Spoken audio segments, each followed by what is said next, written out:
কানে শুনলাম এক কানে। হিন্দুদের হালাল খাবার বলতে কি বোঝানো হয়েছে? হালাল খাবার হারাম খাজা বুঝেন না? যদি বলেন আমি হিন্দু বাড়িতে গিয়ে মাংস খাবো, তা হালাল না হারাম? তারা তো চোট মেরে তারা মাংস কি করে।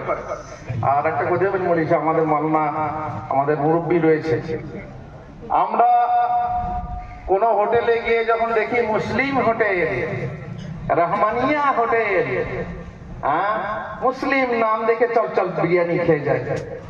গিয়ে টেবিলে বসে বিরিয়ানি দাও, চিকেন বিরিয়ানি না মটন বিরিয়ানি, চিকেন বিরিয়ানি দাও।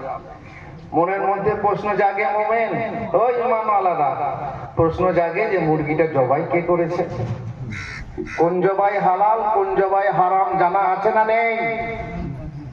কোন জবাই হালাল কোন জবাই হারাম মনে আছে না নেই?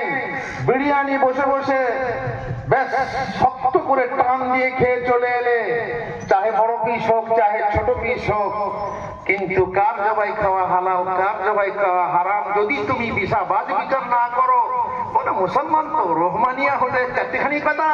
আরে কত মুসলমান অমুসলমান, কত মানুষ অমানুষ,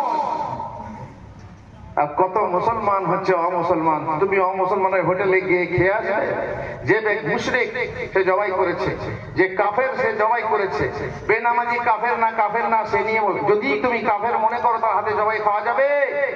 গ্রামে গোশত কিনে খাচ্ছ, খবর নেই যে ছেকে জবাই করেছে, বেনামাজি না নামাজি, এগুলো দেখতে হবে না হবে না?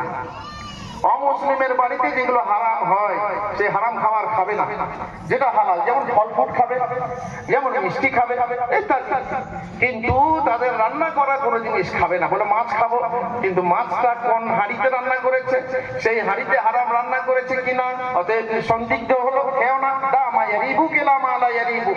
যখনই কোনো জিনিস তোমাকে সন্দিগ্ধ করবে তা ছেড়ে দিয়ে সন্দেহহীন জিনিসটি ব্যবহার করবে।